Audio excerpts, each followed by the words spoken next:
Test, test. Oh, all right.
Hello. All right. We're at time, but I'm going to give maybe one more minute just a few more seats over here if anybody wants to fill in.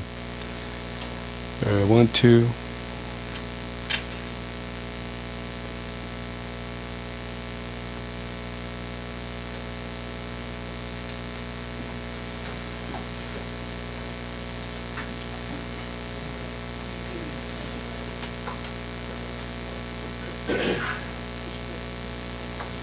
Alrighty. I guess I'll go ahead and get started now. So good morning, everybody. I'm Eduardo Robles. Thank you all for being here. I did not expect this much of a packed room. But again, it was a catchy title because I did that purposely. Today we'll be discussing a little bit on the rise of Linux malware. It's a topic that kind of came to my attention recently. Obviously, it's always been there, but came to my attention recently because of the work that I do and the tasks that I've been given recently at my job. It's something that I started thinking about, and I figured, well, let's see if I can submit a talk to this year's Texas Linux Fest. I got waitlisted, but then luckily I got in, and so here I am. So thank you all for being here this morning because this is awesome. I see a guy in Vim shirt. I did my presentation in Emacs, so hopefully that's not a problem.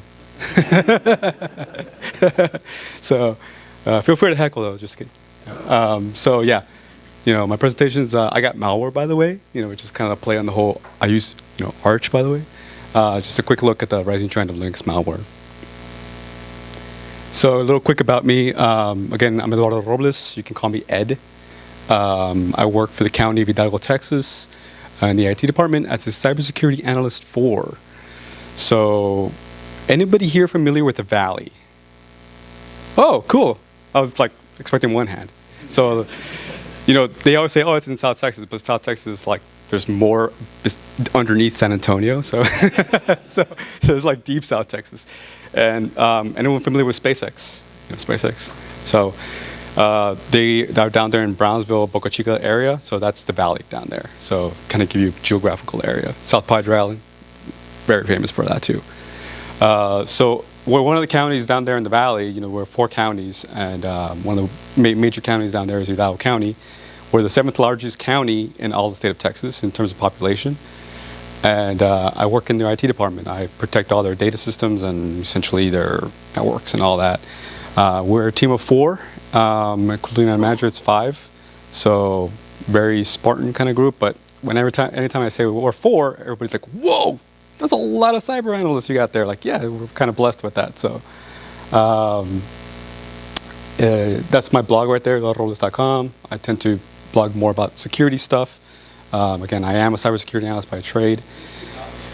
I am a cybersecurity analyst by trade, so I tend to talk more about the security side. But I'm also on LinkedIn, so you can find me on there. That little last point there is kind of what brought me to make this talk here. Is I am a cybersecurity analyst, so I do protect primarily Windows systems and stuff like that. But we had a need to deploy a Linux server for some of our tooling in the cyber team, and they're like, "Hey, does anybody know anything about Linux?" And I was like, "Yeah." So, that's kind of what I put there. I'm a cybersecurity analyst cosplaying as a Linux sysadmin because, well, guess what? Now I have to maintain those systems and I have to know how to secure them and stuff like that. So that's kind of how I came to be more interested in the topic of Linux malware. Just a quick disclaimer, everything in this presentation is my own opinion and research, so I'm here on my own dime. My company did not send me here or anything like that, so just FYI on that.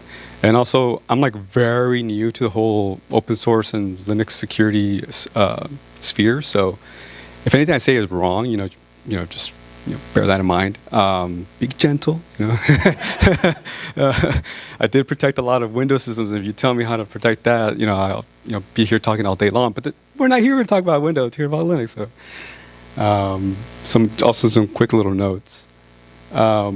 Exploits, vulnerabilities, and malware. I may use these terms kind of interchangeably. I'll try my best to make sure that I distinguish when I mean, a malware is exploiting a vulnerability or a malware is exploiting something else or things like that.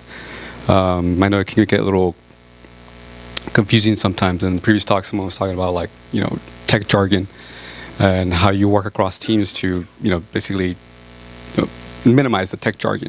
And that's kind of what I'm trying to say here. I'll try to minimize the tech jargon as much as I can. So I guess we got to start with the problems first. We all kind of heard about the Arch user repository attacks recently, and basically that comes down to a supply chain attack. If anybody went to the keynote, a lot of the tones in that talk are going to be overlaid here, so it's going to be kind of like it kind of works out well. I was talking to one of the organizers, Carl, and he kind of said it was kind of serendipitous that this talk and a bunch of other talks kind of happen at the same time, because this is kind of a topic in the space right now in open source and Linux especially.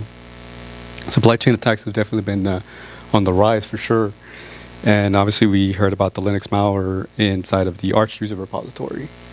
So just kind of some quick clarification if you're not aware what a supply chain attack is.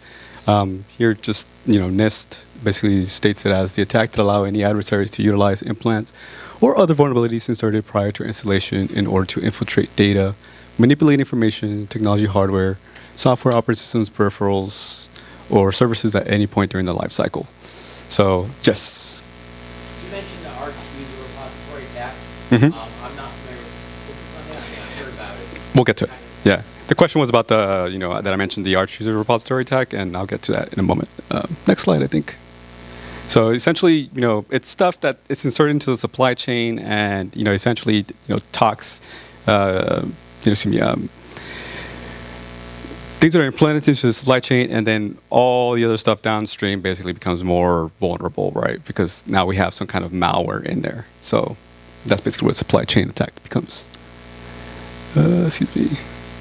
So the Arch Linux user response to malware in the AUR now. So there's this great blog post by, I don't know how to pronounce that or try to spell that out, but they're one of the maintainers in the Arch user repository, and I believe actually contribute back into Arch Linux themselves.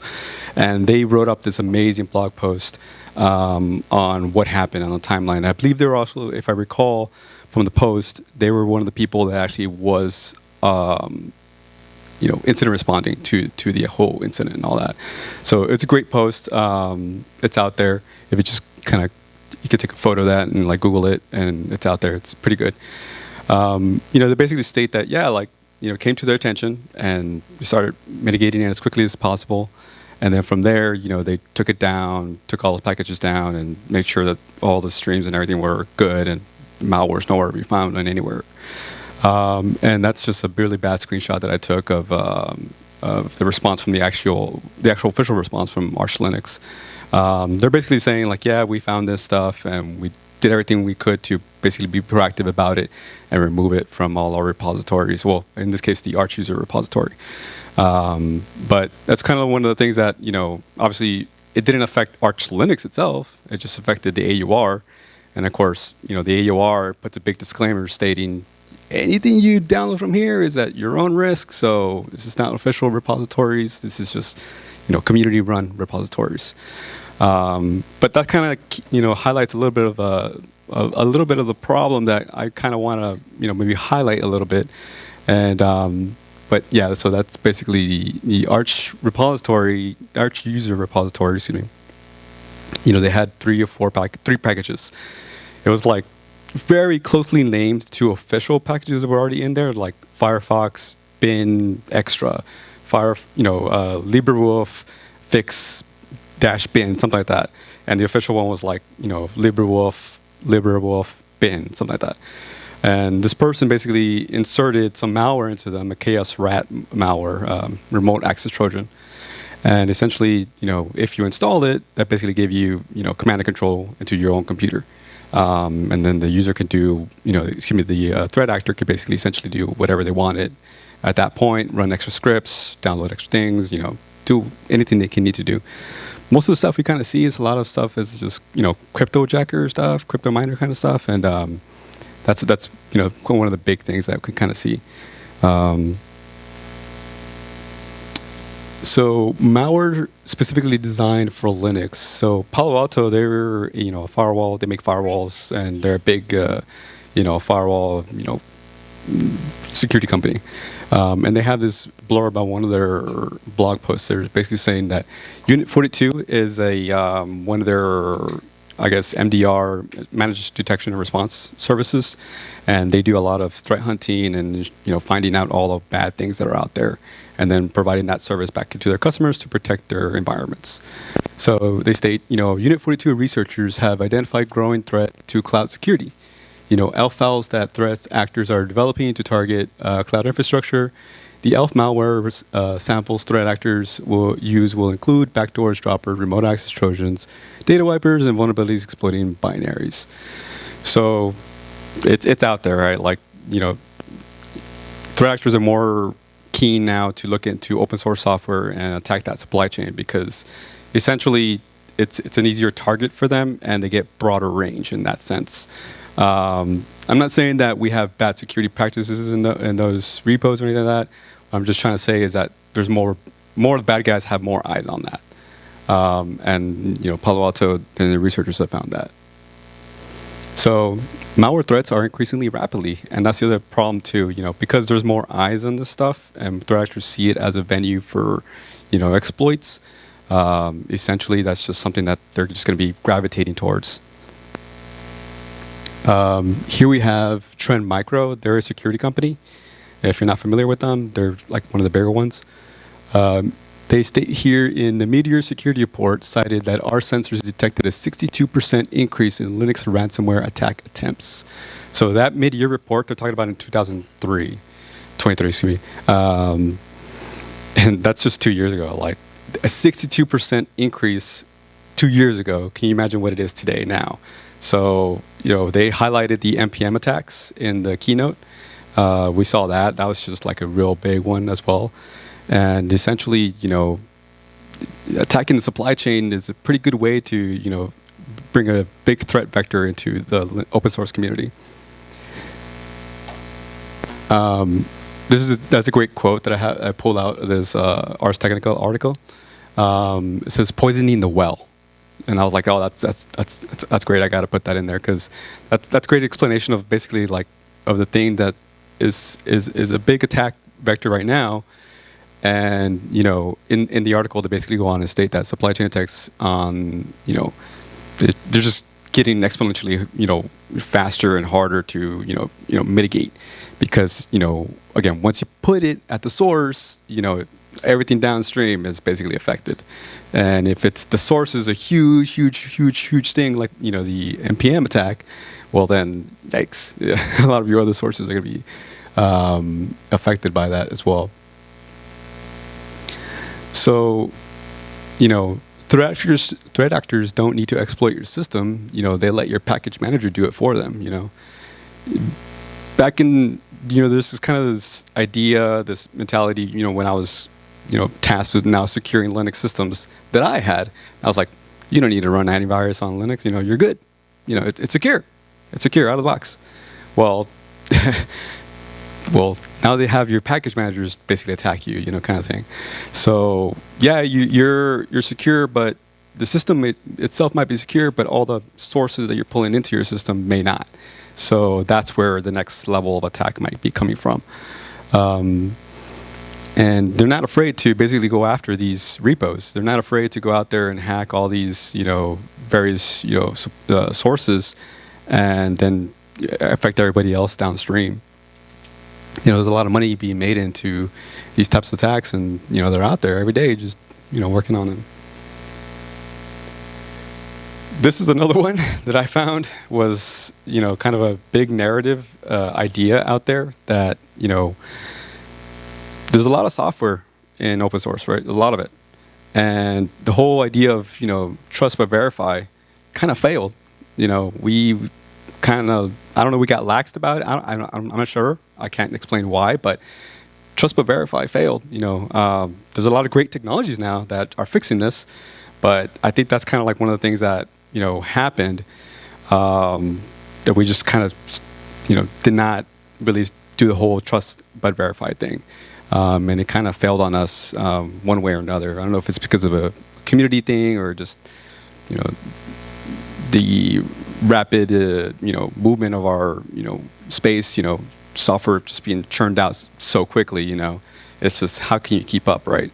How can you verify everything? But yeah, so that's one of the things that I kind of found with trust but verify failed. And again, like I mentioned, threat actors, they're doing this all for the money, right? So there's a lot of money in free and open source exploits, and unfortunately, they tend to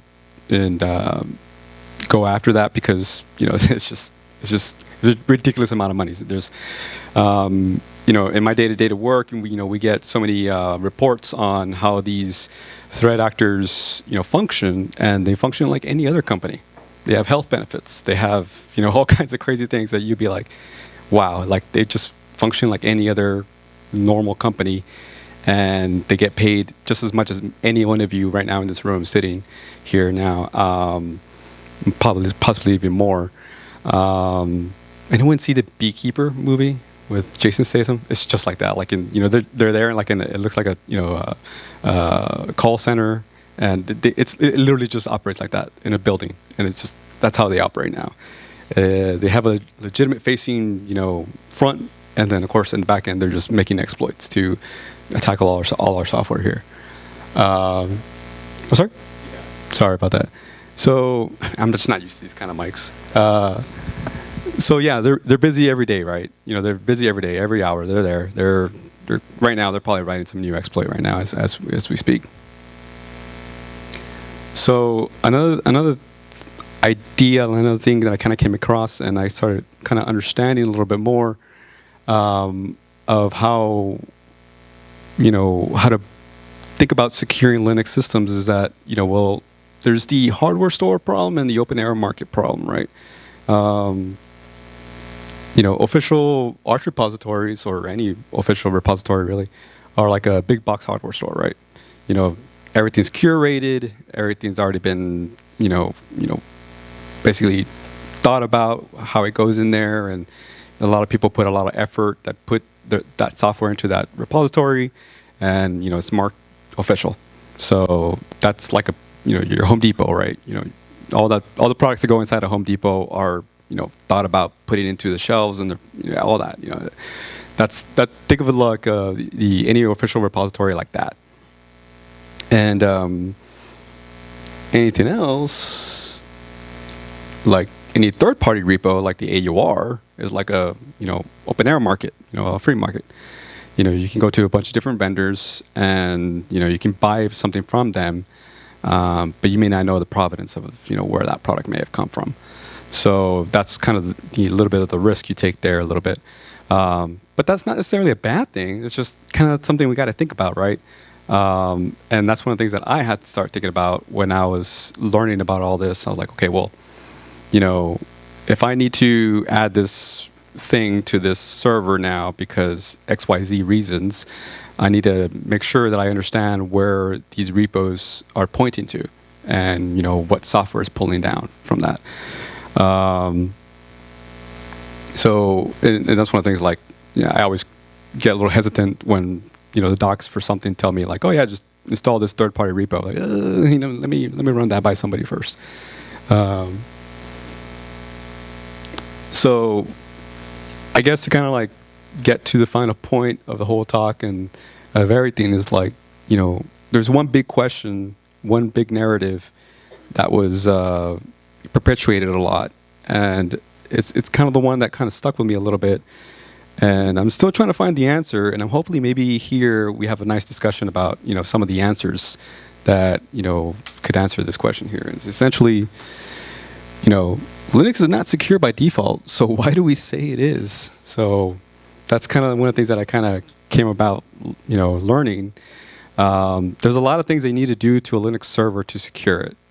Of course, that depends on who you ask and how you ask it, and how much experience you have in doing this. I had zero experience. I had no one else to ask. So when I came to research all this, I was like, well, why is it that we always say Linux is so secure and this and that? No, I had to do so much work to actually secure a Linux server, and it was very enlightening to see how much work it actually went into it. And it was a fun experience as well, because again, dealing with Windows stuff all day long, it gets boring after a while. So getting to try something new was pretty awesome. So yeah, but why do we say it is? That's just a nice big narrative that I've heard a lot online. And one of the things that I found was there's no antivirus solutions. Yes, I know ClamAV exists. I use ClamAV all the time. But there's no real antivirus solution, and we're talking about malware here. And to say that there is no real antivirus solutions on Linux, that's kind of like, it doesn't quite fit. And here's a screenshot that I took of not too long ago. Someone's basically saying, looking up on the topic of using antivirus scanner on a Linux desktop again, and people massively misunderstand it. And they repeat common myths and misconceptions too. You don't need one. Folks, I just want to minimize my risks when, for example, downloading abandonware games for Windows. Yes, viruses ran in wine have a potential to do harm. So this is like almost like an edge case, really. This person is just trying to use old games, on their Linux desktop, just to see if they still run or if they can be, ported to something else or whatever, super edge case. But that does not exempt them from trying to just, better their security, right? And that I highlighted this one because, well, yeah, I mean, like, why isn't there a good antivirus solution for Linux desktops? And this is a really good case for that. I mean, anyone else on a Windows system would do this exact same, thing, and there would be plenty of antivirus solutions for them. But there isn't for a Linux desktop. Now, I know there's a million reasons why, but I just like to highlight that, this was September 20th of this year, and this person is highlighting again that narrative that, you don't need, antivirus solutions on a Linux desktop. And the thread went on. Someone replied, said, yeah, you don't need it because just run the malware inside a container. I do that, by the way. I do that. I actually do that for work. I do run malware inside of containers, and that's an extremely valid way to check if something's bad. But why not just have an antivirus solution as well, right? So that's kind of like, the gap there was not, quite fitting in, and they went on, had a nice conversation about, containers and, what your risk really is when you're doing this kind of activity and stuff like that. But again, it just kind of highlights the whole idea of like, oh, you don't need an antivirus solution for Linux. You just don't, because it's secure. Well, we're kind of seeing that trend of malware going infighting in terms of figuring out how to secure Arch than actually laying out how to secure Arch. So that was kind of like a weird thing that I found, because again, I work in a space where if you ask me how to secure a Windows system, I can show you exactly, bullet points how to do that. I didn't find anything like that for Linux. I had to kind of scour a little bit, but that's okay. I'm not saying that's a bad thing. That's okay, because we should be a little bit more opinionated about that, because that's kind of our community, right? We tend to be a little bit more opinionated about these things because we care about the quality of them. And I'll make a point of this, but all this is, it's a resource. Linux is not a product in the end, but I'll highlight that a little bit later. So, free and open source software surpasses all Windows installs by a huge margin. Free and open source software is a resource, not a product. This is probably like the biggest, light bulb moment that went off in my head, and this is what helped me understand why there isn't an antivirus solution for Linux. Because again, for Windows, that's a product, right? And people can make other products for that. And for Linux, it's not really a product. It's a resource. People can take the Linux kernel and do other things with it. Make a million distributions. I mean, how many derivatives do we see of Debian alone, right? So when this little blurb kind of came to my mind, that little light bulb went off, and I realized, okay, this is why there isn't this, there isn't that. This is why it doesn't work like this, doesn't work like that. Because again, it's a resource. It's not a product. And kind of understanding it in this way kind of helps a little bit to not get too frustrated about not having the same tooling that you would have on a Windows system to protect it, because the tooling is just different.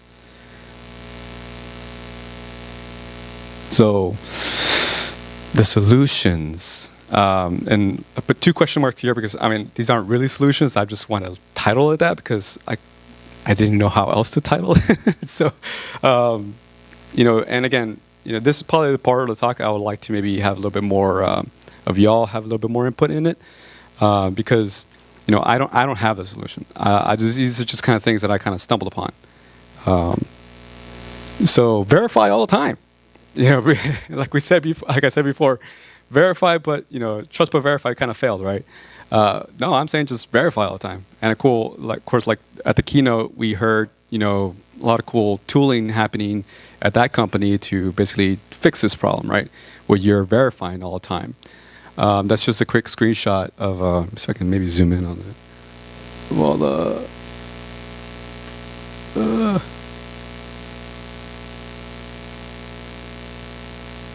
of all the YouTubers and how they responded to the Arch user repository attacks. So essentially, like I was saying, verify all the time. And they made some great points in all these videos, and they helped me understand how to, how you should be approaching the simplicity of, just doing some simple things to secure Linux systems. My hats off to them. They didn't take the route of being, bashy or anything like that. They actually did, a favor to a lot of their viewers and provide some good resources for them. Oops. So obviously, one of the things is, user education. So set up host firewalls. A lot of distributions don't ship with any host-based firewall. I guess that's fine. For your enterprise when you have to be very specific of how that host-based firewall runs. But for your desktops, maybe just enable it because it would mitigate so many attacks if you did that. Set up some sort of antivirus. ClamAV exists. There's maybe a few other vendors out there that may have some kind of antivirus. Because sure enough, you will stumble upon some kind of malware at some point, one way or another. And having something that can at least check against signatures, is pretty helpful. And this is, some of the points that those YouTubers brought up. And, I completely agree with them. Doing just these little simple things can do a lot of good to ensure that you protect your desktops and any systems, really. Now, I came to learn about this, too. This is, I'm not sure how much newer this technology is, but I thought that was pretty cool kind of technology. So immutable and impermanent systems. Hopefully I got the terminology right on these. So immutability gives you the fixability of having a system that is read-only. Is that right? Yes, perfect. When I read that, I was like, oh, that's really cool. Like, so you're telling me that your root file system is only read-only. And, if malware, even if it attacks any portion of your distribution, it's just not going to be able to do much to the root file system on there, which that alone is a huge benefit right there. So that's pretty cool. So immutability gives you the flexibility of having a read-only file system. Of course, your data may still be compromised, which at that point, you could take steps to, recovering from a backup, or maybe clean it out with some kind of AV solution or whatnot. I'm just not sure how this works on a large scale. And what I mean by large scale is like desktops, what we run on our laptops every day, things like that. I think if I understand this correctly, Android kind of runs in this kind of fashion. It's in read-only mode, and but of course there's a bunch of malware from Android too, so there is that. And of course, when it comes to that too, well, it's the effects of what happens to your data. So you still have to worry about your data, and unfortunately, you don't get saved when it comes to that kind of things. But good user practice, in terms of backing up your data and things like that, can help a lot. Could kind of, take you a long way. But so that was a pretty cool thing that I learned about immutability. And then impermanent systems can blow away malware from systems that with a simple reboot, right? Because basically you're not keeping that state of that system. You just every time you reboot, you're rebooting to a new state. Am I right on that? I get a lot of head nods. Okay, so that's another cool concept that I kind of learned about in permanent systems. You basically reboot it, and the whole operating system is in a new state now. I went to the workshop on bootable containers, so I was like, oh, that's a light bulb moment there. So with bootable containers, it's basically the same idea, right? Every time you reboot that container, you put it into a new state, if you change things on it. But I'm just not sure. Well, I state that rebooting is great for non-production systems. Anything else is a possible nightmare. So I can't imagine having to do this on 1,000 servers out there. But yeah, so immutable and impermanent systems, those two technologies are really, really cool. And one of the things that I know there's a few distributions out there employing these already. And I didn't highlight them, but one of the things that was highlighted in the keynote was rolling updates, rolling systems like Arch. That's another thing that could also be very beneficial in this sense, because you're always ensuring that all your packages are up to date. Of course, ensuring that all your repos are all safe. So that kind of assures you from that too. So, man, I'm blowing through this kind of quick. In conclusion, it's not an easy problem to solve, but it's being worked on. And that's very cool that it's being worked on.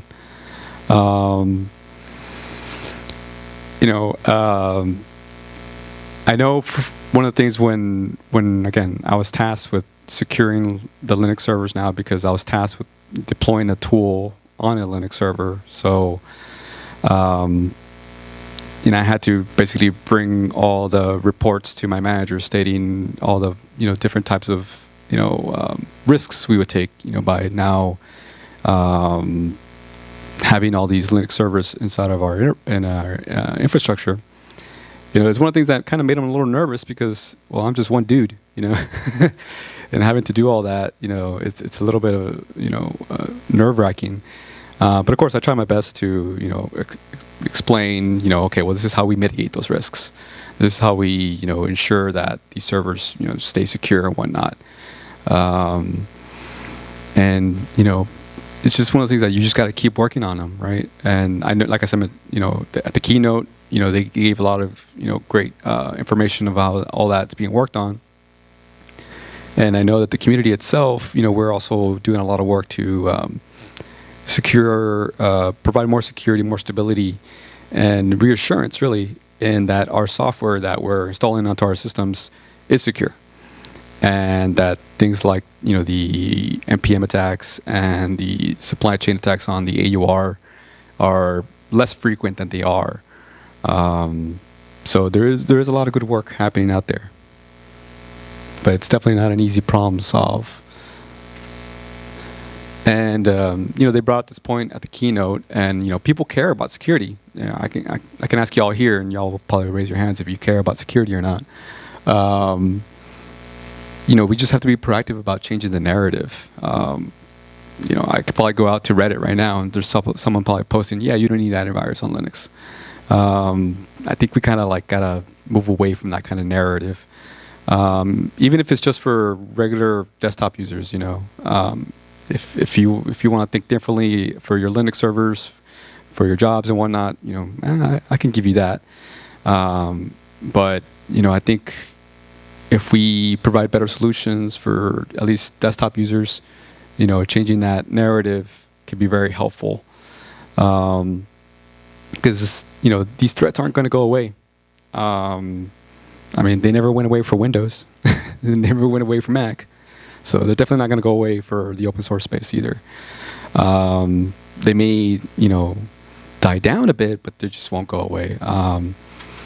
This is one of the things where, I know that our community can be very proactive about these things. Like I mentioned before, we're very opinionated about a lot of things, and that good discourse can happen, and we can definitely ensure that that narrative is being changed. I am one small part doing this talk today. Hopefully, maybe start moving that needle a little bit. But it's definitely one of those things where we just can't be thinking about, well, trust but verify, or you don't need antivirus, or it's okay, that malware is not going to affect my Linux system, even though it's a Windows-based malware. Don't worry, someone will rewrite it to run on your Linux-based operating system. So, and then, well, that's kind of my talk there. Any questions? Ooh, lots of questions. Was ClamAV the only antivirus solution you found? Because there's also RK Hunter, LMD. Yeah. There is some. The question was if there's any other antivirus solutions out there. And yes, there is more than ClamAV. It's just one of he mentioned RK Hunter. That's a very good one. It's just one of those things where I come from a cybersecurity perspective. So when I'm looking for an actual antivirus solution, I'm looking for something that's looking for signature-based threats, right? Things that picks up like I know that this is a known malware, and because of the the whatever signature it has, and of course there's resources like VirusTotal where you can just upload a binary to it and it can check for you. So those things as well. But I guess the point I was trying to get to is like on a Windows system for you go to Best Buy, you buy a Windows-based laptop there, it's going to come with McAfee, right? So something like that. That's kind of what I was trying to see.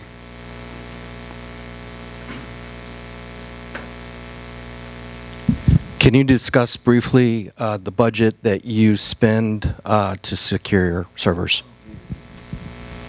So budget. I work for a local government. And let's just leave it at that.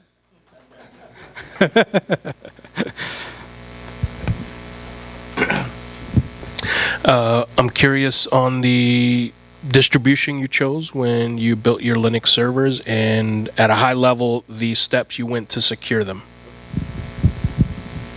So I picked the best one. Debian, yes.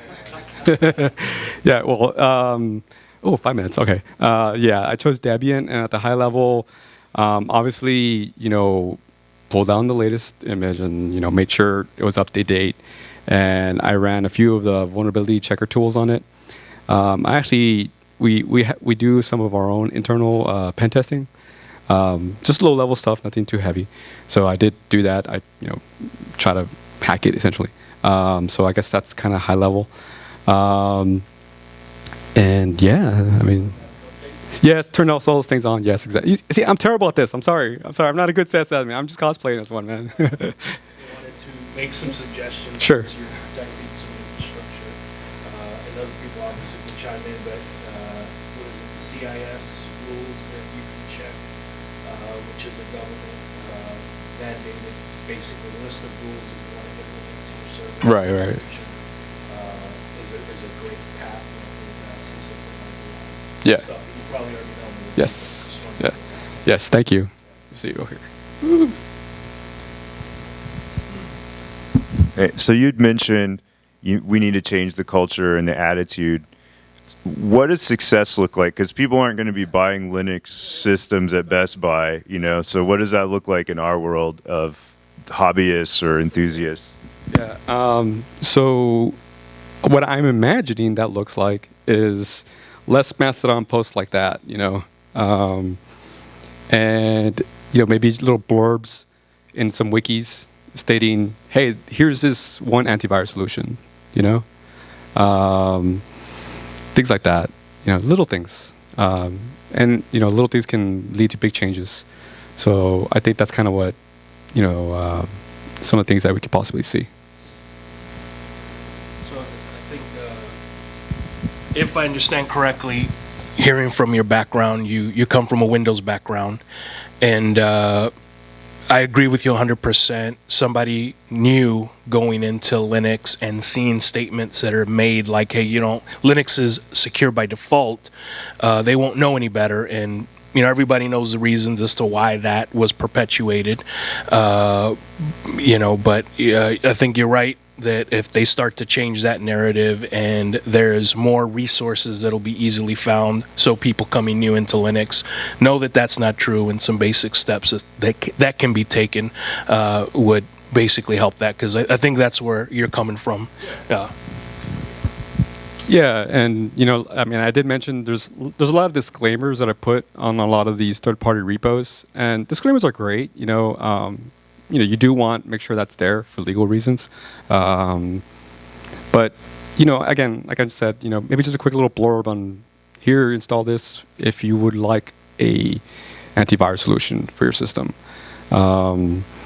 Because I mean, it's just one of those things where it's just a narrative thing, and unfortunately, until more people start talking about it, it won't be overwritten, right? And it's not really a technical thing like, oh yeah, I'm gonna write this piece of code and it's gonna fix it all, kind of thing. It's just more of a mindset that we all have to kind of move away from, in my opinion. But any other questions? I feel kind of bad asking this question because I have like Red Hat merch. Why not use Red Hat? Because Red Hat does like a lot for security. Just the Red Hat Etra just tells you if you have any vulnerabilities and all that, and their support's great. So why not Red Hat? Yeah. Again, I work for local government and budgets. One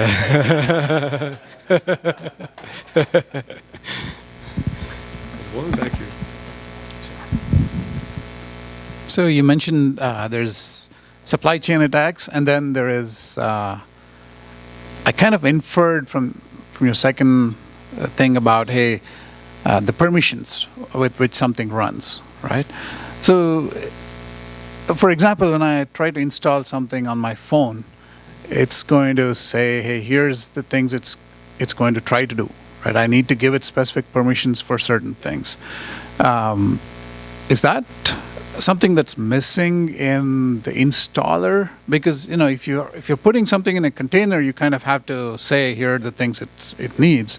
But in the general Linux installer process, maybe that's something that needs to be brought in.